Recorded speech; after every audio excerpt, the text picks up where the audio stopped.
Welcome, everyone, to the Lion Counseling Podcast. I'm Mark Odland, founder of Lion Counseling and certified EMDR therapist. And I'm Zack Carter, counselor and coach. And our mission is to help men to break free, to heal deep, and to become the lions they were created to be.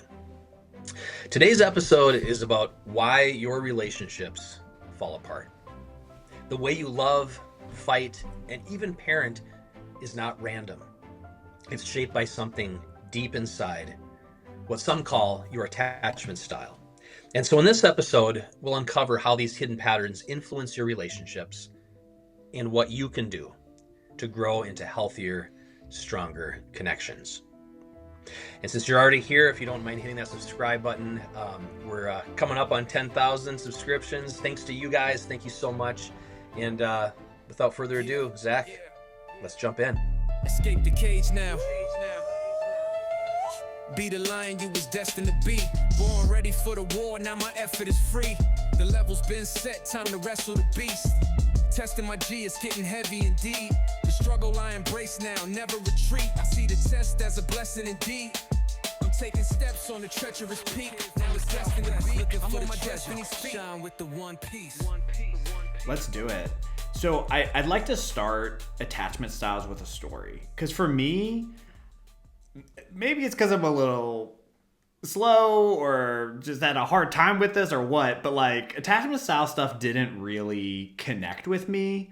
I didn't really quite understand it. Like I got taught in my master's program. I read a book on it. I'd watch videos and it just like didn't kind of click. And then like a few weeks ago, I finally saw a video where I just felt like, oh, I get it now. I've seen the light. Nice. And now I'm part of the cult. So I'm really excited to like bring this. And so the story I'd like to start with is like my wife and I actually, and I got permission to share this. So I was like, is this cool if I do this? She's like, yeah, go for it. So when we first got together, like we enjoyed hanging around each other, but when conflict started to arise, we approached conflicts very differently. So she wanted to talk about it. And I was like, why do we got to talk about it? Like, let's just sweep this under the rug. Let's just let it go. And that's hilarious because if you've been watching our episodes, I'm like, you got to talk. You got to talk. And I was like, why are we doing this? And so our fights would like get pretty intense at times. Not always, but there were a few fights that we had that were pretty intense. And it was because I didn't want to talk about it. And she did. And so eventually we figured out, I actually figured this out through Gottman more so than attachment styles. But Gottman talks about the four horsemen of the apocalypse. And one of the horsemen is called stonewalling. Sure. And so stonewalling is basically a fleeing behavior, right? So you just shut down. And so like you're physically present, but like mentally you go off somewhere else. So I would do that. If that wasn't working, I like would physically leave. I'm like, I'm out of here. I'm done with this. I'm not going to talk about this anymore. Sure. Right? And so I found ways to like get away from the problem, to flee from the problem. Right. And my wife didn't like that. She was like, you need to come back. We need to talk about this. Right. Right. And so in attachment language, we would call my behaviors avoidant. Right. I avoided the conflict. I avoided intimacy. Right. And on her end, it was like what some people, I wouldn't call her this, especially now. I definitely wouldn't say that she's this, but like what some people would call clingy. Like, we need to talk about this. We're going to talk about it now. I don't feel good. I'm anxious, right? And the way I figure out this anxiety is that like you and I connect on a deeper level. Right. Yeah. And so that's kind of my intro to attachment styles. So there are three basic styles, and then I'll just see, before we really get into those styles, Mark, I'll throw it to you, but there's three basic styles when we're talking about attachment styles. They're secure. So briefly, what is that? That's people in a healthy way come together, they have open dialogue, they discuss their emotions, their desires, their thoughts with each other in a calm, healthy way, usually. Not always calm, but usually. Anxious is fear of rejection, fear of an abandonment. You're going to leave me, so I have to do whatever I can to make you stay, right? And avoidant is, hey, I'm just in it for a good time. I'm going to be present until it's not fun, till it gets too serious, then I'm going to be out. I'm going to go back to doing fun things. If you're single, it's like, oh, I'm just going to date a bunch of people. I'm not really going to get attached to one person. I'm going to date around. Right? Sure. And so those are the three types, right? We have secure. All right, so we are forming an intimate bond. Anxious is that I need that intimate bond to make myself feel better, and you can't go away. You can't talk to other women or other men. And then avoidant is, why can't we just have fun? Let's just let it go. What's the big deal, right? Okay. Right. What are your thoughts, Mark? Yeah, no, I mean, I think you've definitely done the deep dive into attachment theory more than I have. But we were talking before the show a little bit on there's kind of another model through my training as a marriage and family therapist, right, where we do the genogram, right? It's like a family tree that we do in session with a couple or with an individual. And we start to see patterns emerge. And we use little symbols and lines to indicate the kind of relationships that people have with one another.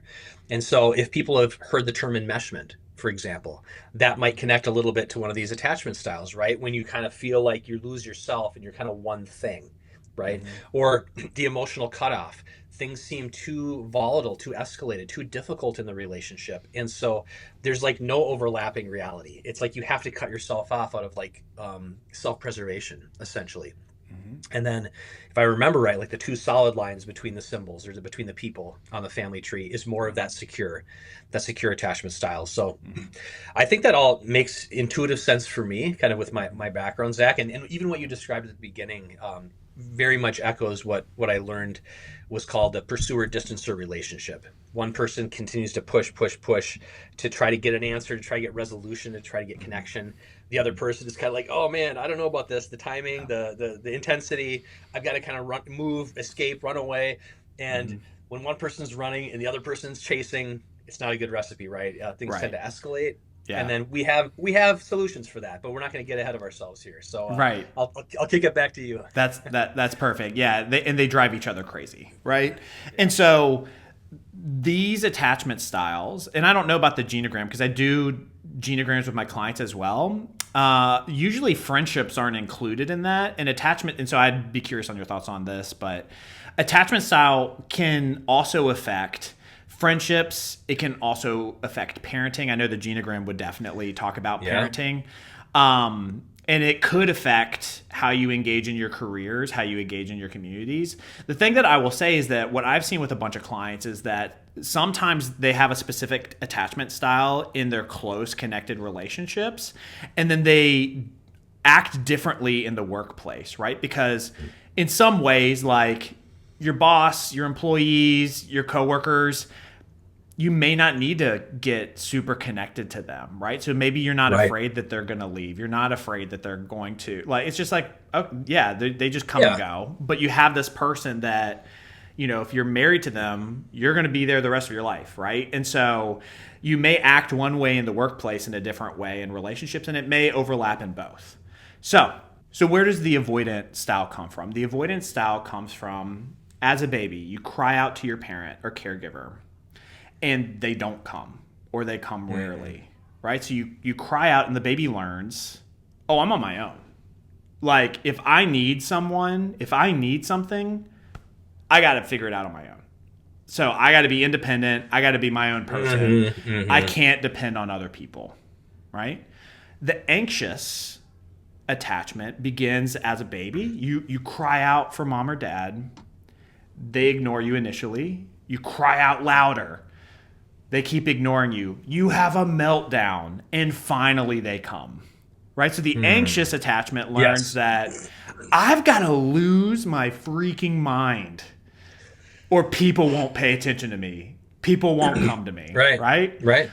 So the way I had to really lock in these three concepts is I'm going to have to go to high school stereotypes. Like watching a high school movie, you've got Brad, the football player. He's good looking. He's a great athlete, and he starts dating Samantha, the cheerleader. They go on a date or two, but he doesn't want to really put a label on the relationship. Samantha's like, "Oh, Brad, when are we gonna be a thing?"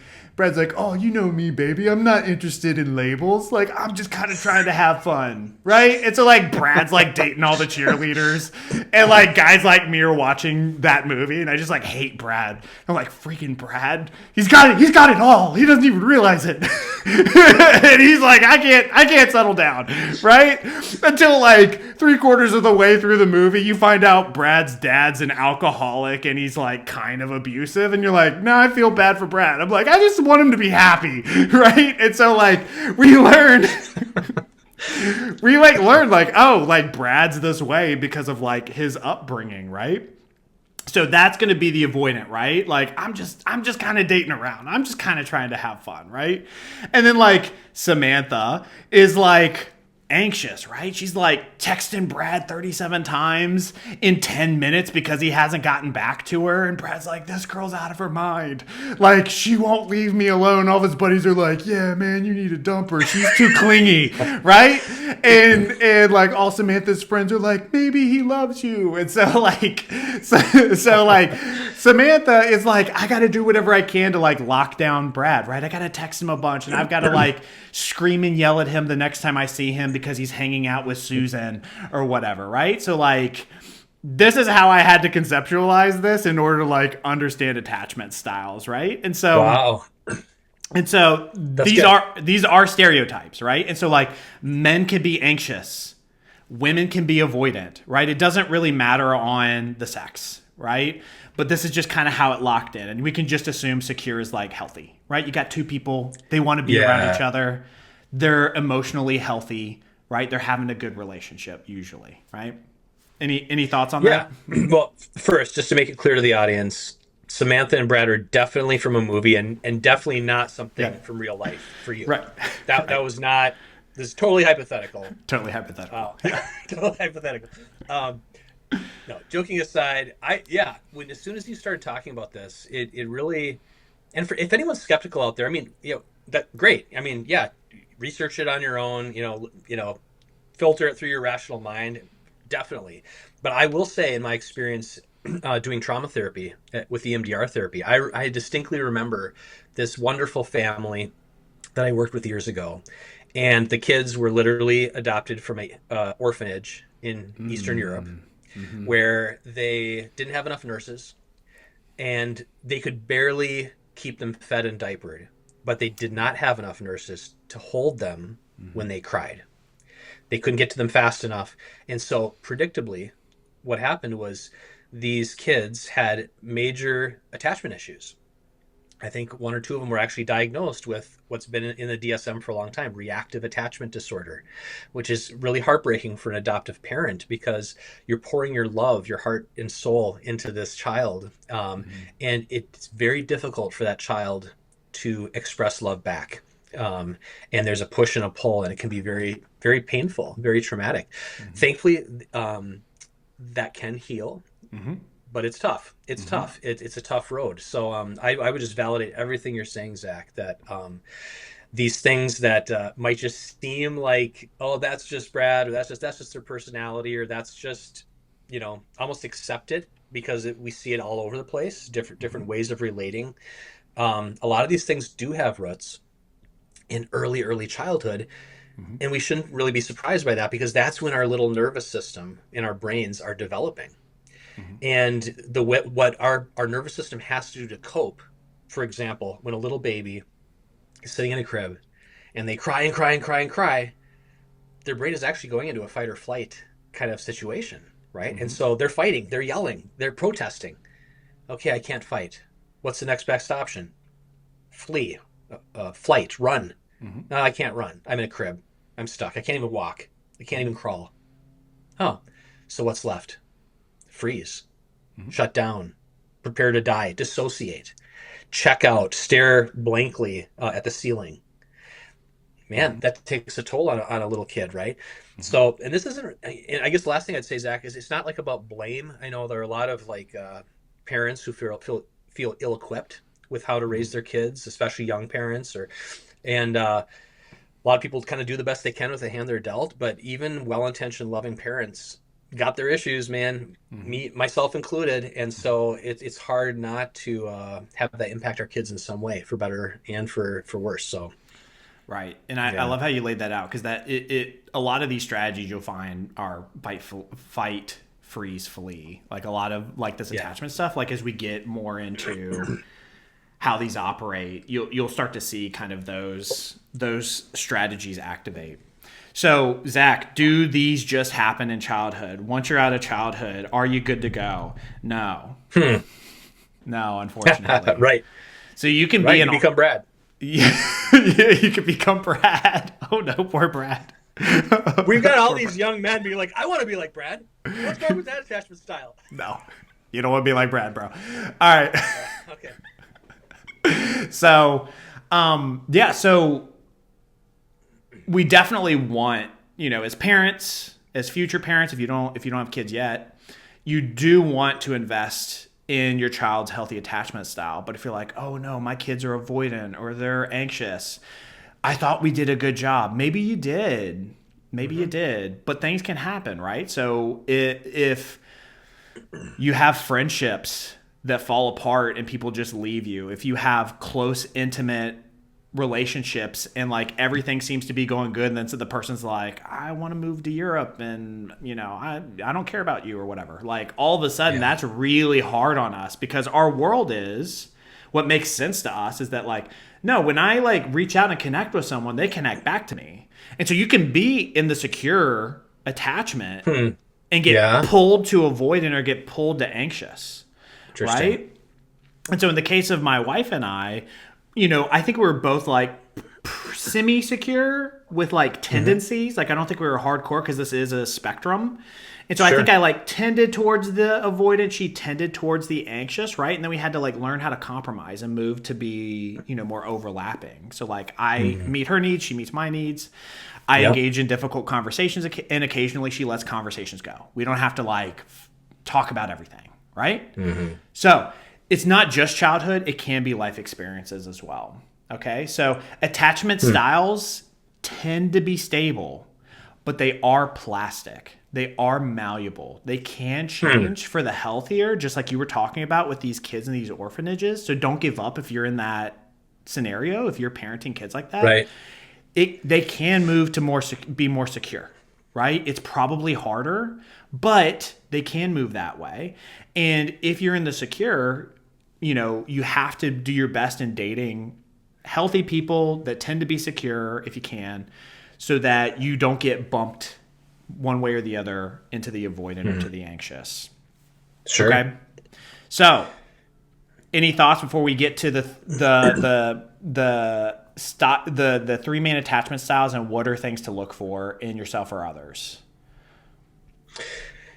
Yeah, I think just to throw out there that I know even though this stuff might be new to some people, it actually is a pretty solid theory that's pretty functional when it comes to therapy and counseling.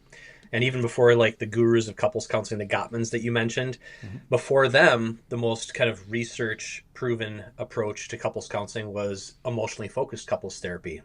And that is heavily based on attachment theory, and based on the idea that same basic human need of when I cry out, is someone there for me? Does someone have my back? We grow up, we have adult responsibilities and adult language and adult ideas, and we feel all grown up. But Susan Johnson, who came up with this therapy, really tapped into that idea. And she just said, you know what? We never really outgrow that need. At the end of the day, when we're hurt, when we're lonely, when we're in physical or emotional pain, when we basically just want to cry out, know someone's there for us. And the way that we respond in a friendship, in a marriage, right, in a parenting relationship, either reinforces the feeling that the person is alone or rejected, or reinforces the feeling that I'm secure and that I'm loved, right? And so I think it's powerful what you're sharing, Zach, and I think this next section is going to be really helpful, because people might be wondering now, like, oh man, which one am I? Like I've seen different parts, and so like it sounds like you're going to go into that a little bit more detail, like the three styles and kind of what people might see in those styles. Okay, awesome. Yeah, let's hear it. Let's do it. All right, so in this image, we're going to see 4 attachment styles. So the reason I haven't really mentioned the 4th is that it's super rare. It's only like 3% of the population is anxious and avoidant. So we're not really going to cover that today. The main 3 we're covering is avoidant, secure, anxious. It's something like 50% of people are secure.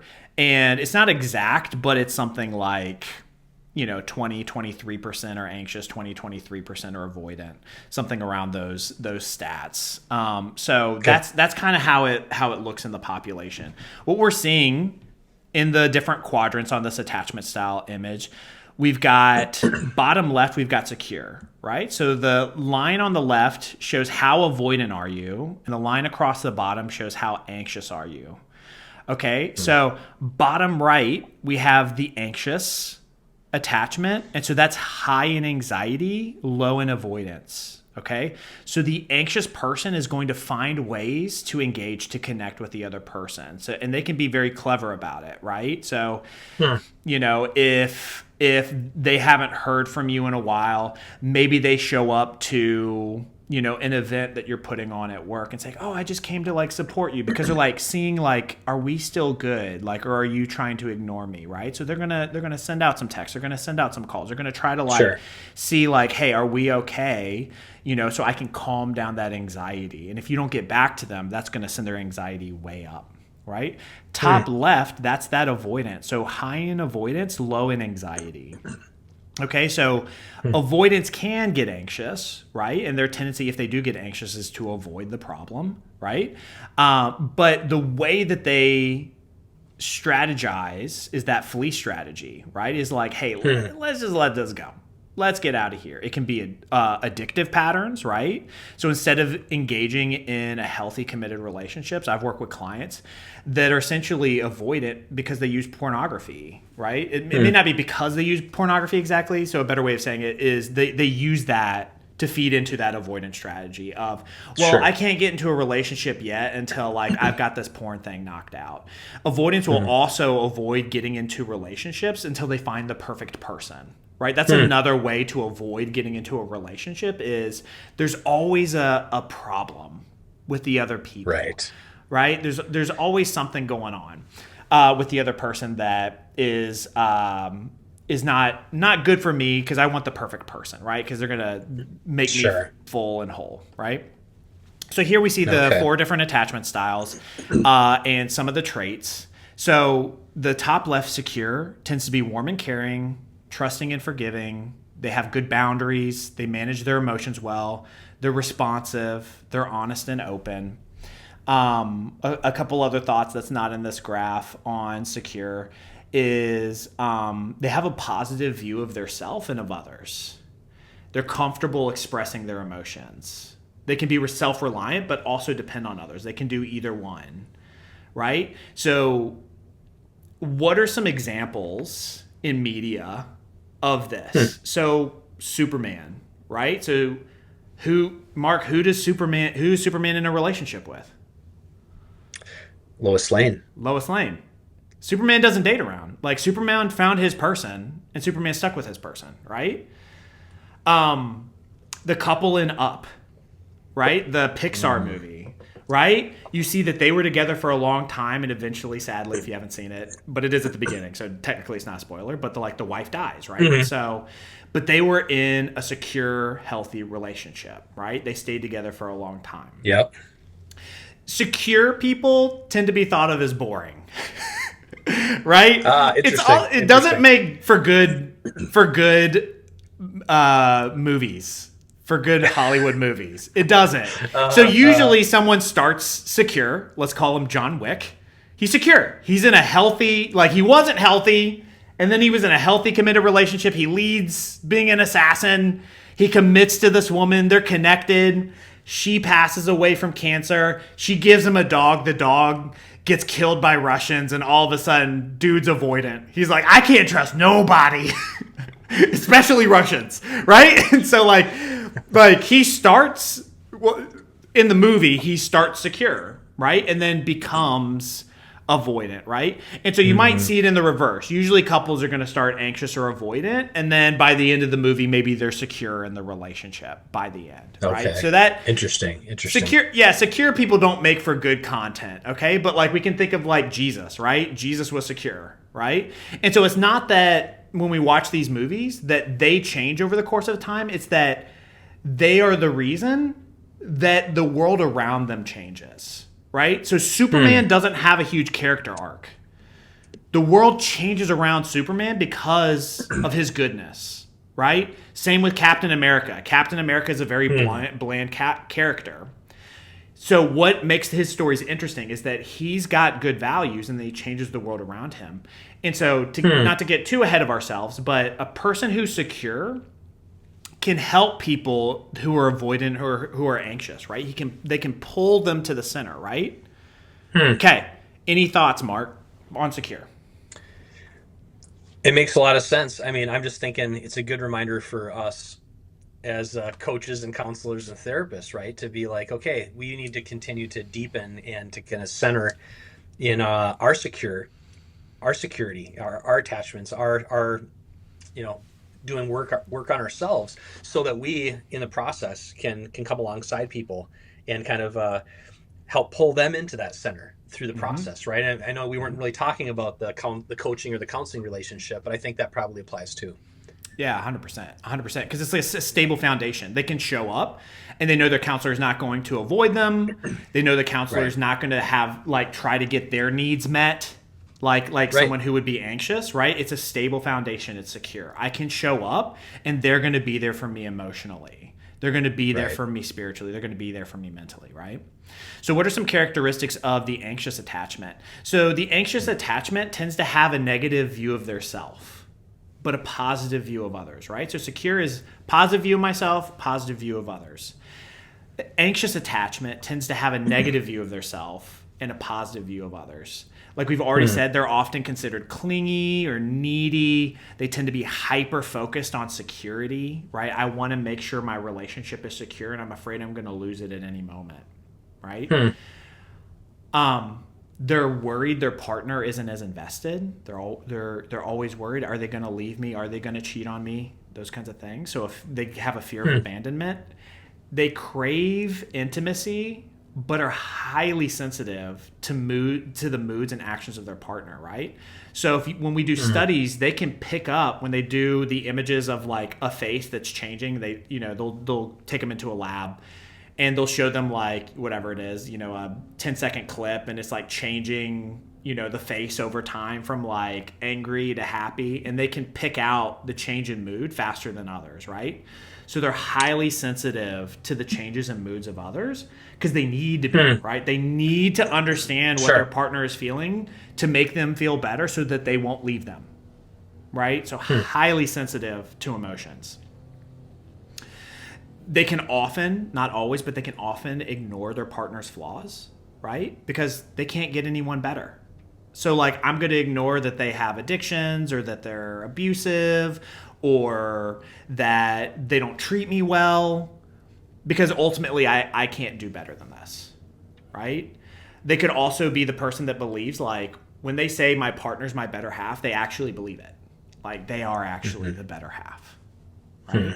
So lastly, before I throw it to you, Mark, they might use sex for reassurance or approval, okay? So they'll use sex to like pull the person in, to draw them in, right? Whether they're single, whether they're married, like they're going to use sex as a tool to say like, you seem like you're far away, so let me use sex to bring you back in, right? Any thoughts? Yeah, I mean, it makes a lot of sense. I mean, I think so many of these things just kind of illuminate for all of us that when we are trying to get our needs met relationally, emotionally, we have all sorts of strategies, and whether we're aware of them or not, it's just almost like this constant pushing and pulling and negotiation. And obviously if that gets out of whack and the relationship feels out of balance, either in a marriage or in a friendship, things can start to go off the rails. There might be a little drama here on one side, a little drama here on the other side, but there's got to be some kind of like balance or equilibrium, big picture, or else people start to feel used, or people start to feel, right? There's these things that happen. And so this is a great lens for us to kind of do some self-examination, right? Mm-hmm. Not only to say, and again, I think toward the end, we're going to get to, like, this isn't fate. It doesn't mean that these things can't move toward healing and change, but we got to be honest about where we're at and what's shaped us, and kind of where we find ourselves now, so that we can be empowered to, ignorance is bliss, but it doesn't help relationships, right? So it doesn't. Yeah, it doesn't. Yeah. If you want to be the secure person, if you want to move to that secure relationship, it's definitely like, hey, we've got to communicate in a healthy way. We got to make sure I'm getting my needs met, you're getting your needs met. That's perfect, Mark. So if you're still like trying to wrap your head around the anxious attachment, just a few examples are Marlin in Finding Nemo, right? He has this trauma of the barracuda coming in, killing his wife and other kids. And so he wants to like hold Nemo close. He doesn't want to let Nemo go. Don't leave, right? Very overprotective. Right. He's also, using Nemo to get like his emotional needs met, right? He doesn't really have a lot of friends. He's not connecting with a lot of other fish, right? Donkey in Shrek is very anxiously attached, right? So like he's oblivious. Shrek doesn't like him, right? Shrek's more on the avoidant side. He's like, I want to be alone. Get out of here, Donkey. Get out of my house. Get out of my swamp, right? And like Donkey's like always around. Like Donkey's very clingy, right? He's funny. He's a funny character, but he's very anxiously attached, right? And lastly, Ross in the show Friends is very anxiously attached, right? So he was originally married, his wife leaves him and gets in a relationship with a woman, which completely destroys his self-confidence. He's like, I'm so terrible that she left being with men and she's now with a woman, and like that really destroys his psyche. And so now when he's trying to get with Rachel, he's constantly anxious. There's at one point where Rachel is trying to get into a career and to build her career, and she's around dudes and he's like getting highly jealous, right? So Ross is a very good example of an anxious attachment. Okay, so lastly, we're going to move into that avoidant attachment. Okay. What are some characteristics of the avoidant attachment? They tend to have a positive view of their self and a negative view of others, right? So remember, as a baby, they had to learn to be independent. Right? So the way I do things is the right way to do things, right? I have my stuff, you have your stuff. I have my family, you have your family. I've got my friends, you got your friends, right? We want to get close, but not too close. We don't want to touch, right? So they tend to be emotionally distant. They probably have low emotional awareness, right? So if negative emotions start to come up, they find ways to run away from it. So I've already referenced using addictive patterns, alcohol, pornography, video games, TV, food, work, right? So people who are avoidant tend to be workaholics, for instance. They can be, right? So they find a way to numb out their emotions and to flee from their problems using other stuff, right? So if they've got problems at home, they're going to be working double time at work, right? So they tend to focus on the flaws of others, and they're constantly looking for the perfect partner. Right? They tend to be, like I've said, highly independent. So when people say, the anxious is like, they're my better half. The avoidant says, I am, actually. I am the better half. Yeah, she's right. They may not say it out loud, but they believe it. They're like, no. And inside they're like, yeah, I actually am. Right? That's going to be the avoidant, right? They tend to avoid long-term commitments. Long-term relationships, kind of like Brad we were talking about earlier, bouncing around. They're more interested in casual sex. So they're not really looking for like using sex to connect intimately. They're using it as a way to have fun and then move on. And so they tend to separate sex from affection. Okay? So they may want physical affection. They may be touchy, but avoid sex. And the reverse may also be true. They may have sex but avoid kissing or cuddling or touching of any kind, right? Because they're divorcing intimacy from sex. Okay? Sure. So if we're looking for examples, Seinfeld. If you've ever seen Seinfeld, it's 500 episodes of Seinfeld finding reasons why the women aren't good enough for him. And it's always something ridiculous. Have you seen the way she plays Monopoly? She eats her food weird. There was a movie, I don't think it was particularly good. I don't know if it did well. Eddie Murphy, there was a movie called Boomerang back in like the 80s or 90s.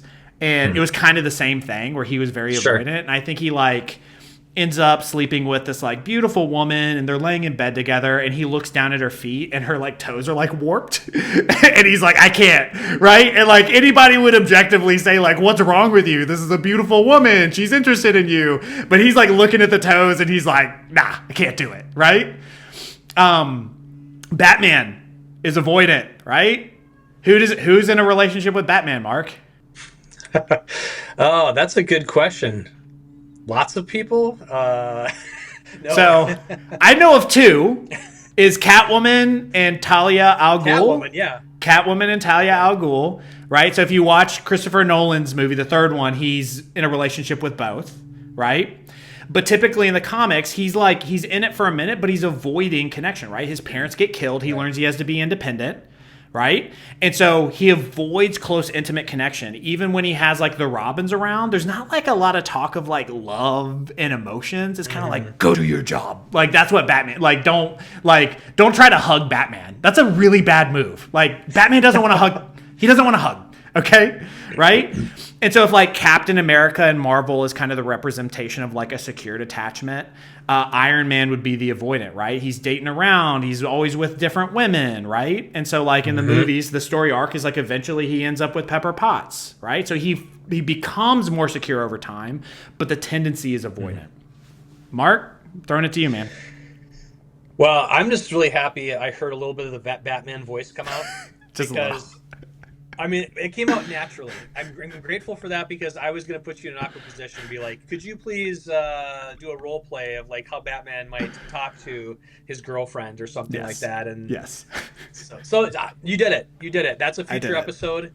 We're going to have a new assessment, your superhero type through the attachment lens. Oh, no. And keep you posted. Yeah, we're going to work on that. We're going to work on that. Well, Mark, you've hinted towards it a few times. Around like, what do we do?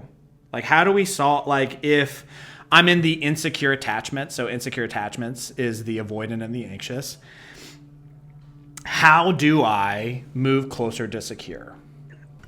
Can we change our attachment styles? So we can, fortunately. So you and I have kind of referenced this a few times in the podcast. And so I'm going to do a quick drawing, so forgive me everyone for my drawings, but I'm going to do the first drawing. It's going to be of an avoidant person. Okay, so we've got avoidant right here. Okay, so this is me. Wait, that's avoidant. Okay, this is me. This is you. We don't touch, right? You have your stuff. Right. I have my stuff. You've got your family. I've got my family. We're doing this for fun, right? We don't need to be too serious. Why do we need to overlap, right? Why do we need to overlap, right? And so the goal is if this person starts to say like, get upset, be mad, the avoidant's going to be like, all right, time to take off, right? So he's like, time to take off. Right, I was talking to my wife about it today because I still have the avoidant tendencies, right? I'm not avoidant, but I still have the tendencies. Sure, and if she's like upset about something, I'm like, I'm gonna give you a minute. Like I'm gonna let you seem like you need a minute, right? That's very avoidant, right? It's like I think I had something I had to do upstairs. I'll let you handle that, right? My wife's like, I kind of need you right now. And so that's the strategy of the avoidant, right? And so what do we need to do if we have those tendencies? We need to draw close to the person. Right. Physically touch her, right? The oxytocin is going to start to release, right? Which is a very calming chemical, right? We're going to say, hey, tell me about what you're feeling. Like all the stuff that's so easy to do in my sessions, it can be so hard in real life, right? So For sure. So the avoidant, your job is to draw closer, right? So let's talk about the anxious person. So I'm going to draw a quick thing for the anxious. All right. So this is what the anxious attachment looks like right here. Boom. That's actually two circles, Mark.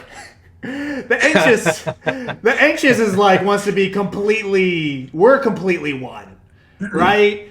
This is our favorite movie. This is our favorite restaurant. These are our friends. This is our family. Everything is our, right? So if you're anxious and you're driving your avoidant spouse, partner crazy, what do you need to do? You need to start heading in the opposite direction, right? They might need a little bit of space. You might need to let some things go, right? And so you're like, but Zach, what do I do about my anxiety? That's what techniques like box breathing, taking walks, you can have other people in your life as well. So you don't want to be relying on one person. So call family members, call friends if you're having an issue, right? As long as it's appropriate, right? We don't want to speak ill of our spouse. So if they're the problem, find a way not to throw them under the bus. All right. Lastly, we're going to have secure. What does that look like? Secure. All right. Secure is going to look like this. Almost there. Boop. There we go. All right. So this is secure, right? So we're overlapping. Okay. So I've got my interests. You got your interests. I've got my favorite movies. You got your favorite movies. But we also have movies we like together.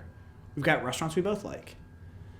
If you're hurting, I connect with you. If you need a little space, okay, I'll give you a little space. But, I do want to talk to you. I do want to connect with you and make sure you're okay, right? I do want to be a secure place that, like, when life is hard, you can come to me and you can talk to me about it, right? And so that's the goal, right? So if you tend towards the anxious, okay, those circles are overlapping. You gotta pull out a little bit, right? If you're avoidant, you got to move in a little bit, right? So what does that look like practically? Okay, so we're going to kind of finish up on this thought. 5 practical steps towards healing attachment. So one, we want to show genuine concern for the other person's well-being. Okay, so that's empathy. Okay, so back to the story about Brad, the football player. I'm like, that Brad, I freaking hate that guy. He gets everything he wants, right? And then you find out Brad's backstory, and you're like, dang it, poor Brad. And so, like, that's a little bit of empathy that's injected. And so when you understand where the other person is coming from, if you know their past, if you know the difficult things that they've gone through, try to remind yourself of those things. It's like, this is why they tend towards the anxious. This is why they tend towards the avoidant. Let me give them a little bit of empathy. Okay? Second, we want to stay focused on the issue at hand. We don't want to overgeneralize. Okay? So if it's about, hey, you're not helping me with the chores and you need to help me with the chores, don't make it about his mom. Right? Let's not like overgeneralize, start attacking the in-laws. You're exactly like your dad. It's like, no. Wait, Zach, no. Isn't the goal to fight about 10 things at once? That's what the goal can be for some people. I don't recommend it. We don't want to overgeneralize. We want to keep it to one thing, right? Don't drag the past conflicts into this, right, as ammunition. And so you're like, you haven't helped me with the chores. And by the way, you also told me years ago that you would build me a nice house and you've never done it, right? It's like, what does the house have to do with, like, me doing chores right now, right? So don't drag past conflicts. If y'all been fighting about housing and buying nicer housing in the past, don't bring it into this. Be willing to engage rather than shutting down. I'm talking to you, avoidance. I'm talking to myself, right? We don't want to shut down. We want to engage. And we want to communicate our feelings and needs clearly and respectfully. Okay, so you use a lot of I statements as opposed to you statements. This is all the things you do wrong. No, it's like, hey, I feel overwhelmed when the house when the chores haven't been done. Can you please help me so that I can feel less overwhelmed, right? That's what it's about. Is like, hey, this is how I'm feeling. These are the needs I have. Mark, any thoughts on those?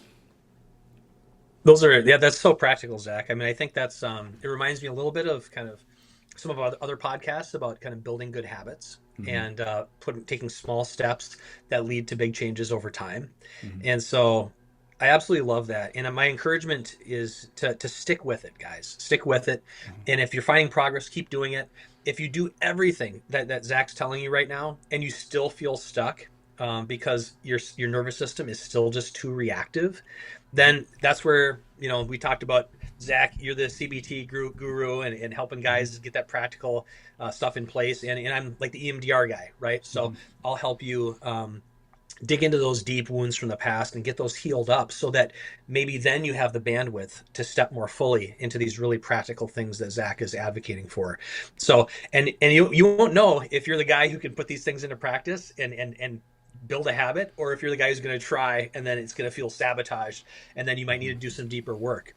But the only way to know for sure is to try. And that's the encouragement we have for you guys today. So things can get better for sure. 100%. So last thoughts, attachment styles, one, they're not a diagnosis, right? So it's not a mental illness, right? So a lot of people think they're mental illnesses. They're not. They're actual strategies, like we talked about earlier, the fight, freeze, flee strategies, right? That are just essentially put into a relationship. So there's strategies that worked at one point and now it's just not working out, right?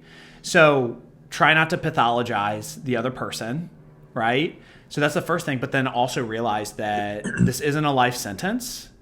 This doesn't have to be permanent. You can work on yourself. Like I said, my wife and I, we were able to become more and more secure. Yeah, maybe I still have some of the tendencies, but I'm aware of them and I'm able to work on them. She's aware of her tendencies. She's we're able to work on hers, and we're able to come closer together and be more intimate, right? So hope that was helpful for everybody. Mark, do you have any closing thoughts? Oh, so good, Zach. Thank you so much. I mean, that's with the way I do therapy, I haven't done quite as much with the attachment styles as maybe you have. So it's definitely got me curious to learn more. I mean, even for myself, just to think about, okay, trying to step it up, be a better husband, be a better dad, be a better friend, be a better boss. There's all these areas of life that this can impact. So really, really good knowledge. And if you're out there listening and you're like, hey, I'm going to do this stuff and I'd kind of like a little coaching or a little support, go to escapethecagenow.com. Zach and I are here to help. We do a free consult if you want to test the waters and see if it's a good fit. But other than that, great talking to you all. And until next time. All right. Bye, everybody. See you later.